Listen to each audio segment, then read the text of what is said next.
After my 6th voyage, I was quite determined that I would go to sea no more. I was now of an age to appreciate a quiet life, and I had run risks enough. I only wished to end my days in peace. One day, however, when I was entertaining a number of my friends, I was told that an officer of the Caliph wished to speak to me, and when he was admitted he bade me follow him into the presence of Harun al-Rashid, which I accordingly did. After I had saluted him, the Caliph said, "I have sent for you, Sinbad, because I need your services. I have chosen you to bear a letter and a gift to the king of Serendib in return for his message of friendship." The Caliph's commandment fell upon me like a thunderbolt. "Commander of the faithful," I answered, "I am ready to do all that your majesty commands, but I humbly pray you to remember that I am utterly disheartened by the unheard-of sufferings I have undergone. Indeed, I have made a vow never again to leave Baghdad." With this I gave him a long account of some of my strangest adventures, to which he listened patiently.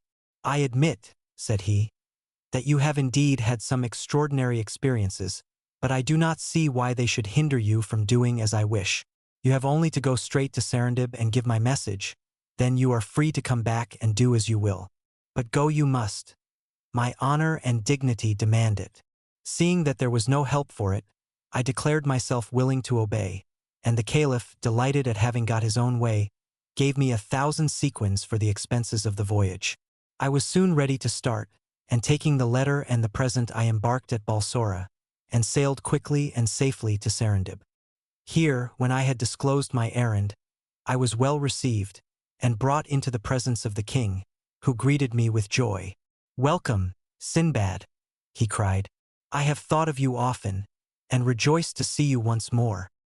After thanking him for the honor that he did me, I displayed the Caliph's gifts. First a bed with complete hangings all cloth of gold, which cost 1,000 sequins, and another like to it of crimson stuff. 50 robes of rich embroidery, 100 of the finest white linen from Cairo, Suez, Cufa, and Alexandria.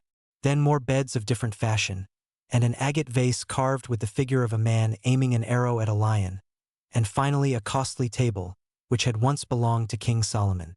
The king of Serendib received with satisfaction the assurance of the Caliph's friendliness toward him, and now my task being accomplished I was anxious to depart, but it was some time before the king would think of letting me go.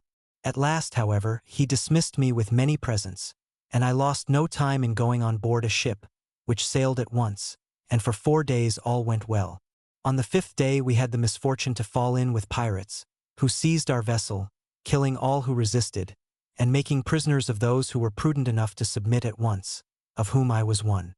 When they had despoiled us of all we possessed, they forced us to put on vile raiment, and sailing to a distant island there sold us for slaves. I fell into the hands of a rich merchant, who took me home with him and clothed and fed me well, and after some days sent for me and questioned me as to what I could do. I answered that I was a rich merchant who had been captured by pirates, and therefore I knew no trade. "Tell me," said he, "can you shoot with a bow?" I replied that this had been one of the pastimes of my youth, and that doubtless with practice my skill would come back to me.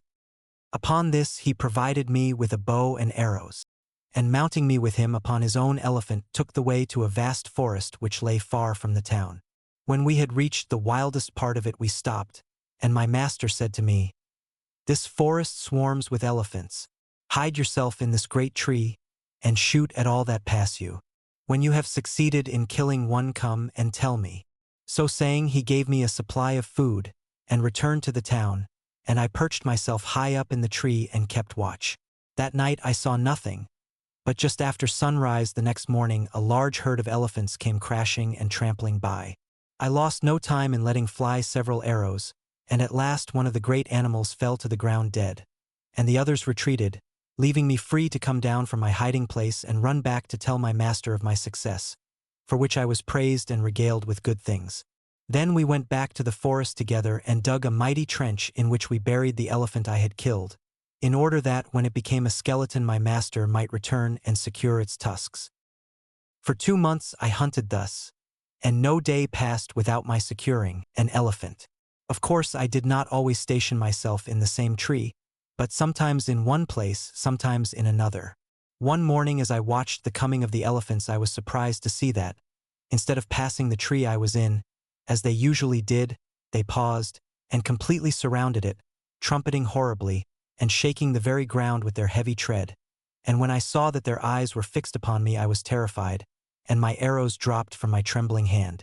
I had indeed good reason for my terror when, an instant later, the largest of the animals wound his trunk round the stem of my tree, and with one mighty effort tore it up by the roots, bringing me to the ground entangled in its branches. I thought now that my last hour was surely come. But the huge creature, picking me up gently enough, set me upon its back, where I clung more dead than alive, and followed by the whole herd turned and crashed off into the dense forest. It seemed to me a long time before I was once more set upon my feet by the elephant, and I stood as if in a dream watching the herd, which turned and trampled off in another direction, and were soon hidden in the dense underwood. Then, recovering myself, I looked about me, and found that I was standing upon the side of a great hill, strewn as far as I could see on either hand with bones and tusks of elephants.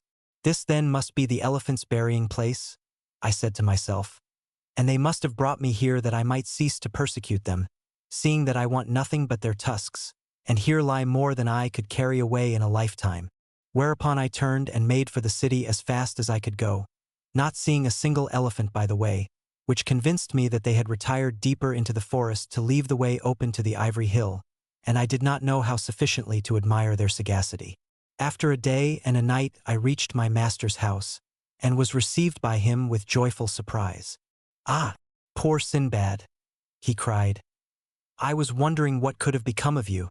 When I went to the forest I found the tree newly uprooted, and the arrows lying beside it, and I feared I should never see you again. Pray tell me how you escaped death." I soon satisfied his curiosity, and the next day we went together to the ivory hill, and he was overjoyed to find that I had told him nothing but the truth. When we had loaded our elephant with as many tusks as it could carry and were on our way back to the city, he said, "My brother, since I can no longer treat as a slave one who has enriched me, thus take your liberty and may heaven prosper you. I will no longer conceal from you that these wild elephants have killed numbers of our slaves every year. No matter what good advice we gave them, they were caught sooner or later. You alone have escaped the wiles of these animals. Therefore you must be under the special protection of heaven. Now through you the whole town will be enriched without further loss of life. Therefore you shall not only receive your liberty, but I will also bestow a fortune upon you." To which I replied, "Master, I thank you, and wish you all prosperity. For myself, I only ask liberty to return to my own country." "It is well," he answered. "The monsoon will soon bring the ivory ships hither, then I will send you on your way with somewhat to pay your passage." So I stayed with him till the time of the monsoon, and every day we added to our store of ivory till all his warehouses were overflowing with it. By this time the other merchants knew the secret, but there was enough and to spare for all. When the ships at last arrived, my master himself chose the one in which I was to sail, and put on board for me a great store of choice provisions, also ivory in abundance, and all the costliest curiosities of the country, for which I could not thank him enough, and so we parted. I left the ship at the first port we came to, not feeling at ease upon the sea after all that had happened to me by reason of it, and having disposed of my ivory for much gold, and bought many rare and costly presents, I loaded my pack animals, and joined a caravan of merchants. Our journey was long and tedious, but I bore it patiently, reflecting that at least I had not to fear tempests, nor pirates, nor serpents, nor any of the other perils from which I had suffered before, and at length we reached Baghdad. My first care was to present myself before the caliph, and give him an account of my embassy. He assured me that my long absence had disquieted him much, but he had nevertheless hoped for the best. As to my adventure among the elephants, he heard it with amazement, declaring that he could not have believed it had not my truthfulness been well known to him. By his orders this story and the others I had told him were written by his scribes in letters of gold, and laid up among his treasures. I took my leave of him, well satisfied with the honors and rewards he bestowed upon me, and since that time I have rested from my labors, and given myself up wholly to my family and my friends. Thus Sinbad ended the story of his 7th and last voyage, and turning to Hindbad he added, "Well, my friend, and what do you think now? Have you ever heard of anyone who has suffered more, or had more narrow escapes than I have? Is it not just that I should now enjoy a life of ease and tranquility? Sinbad drew near, and kissing his hand respectfully, replied, Sir, you have indeed known fearful perils. My troubles have been nothing compared to yours. Moreover, the generous use you make of your wealth proves that you deserve it. May you live long and happily in the enjoyment in it. Sinbad then gave him 100 sequins, and henceforward counted him among his friends. Also he caused him to give up his profession as a porter, and to eat daily at his table that he might all his life remember Sinbad the sailor.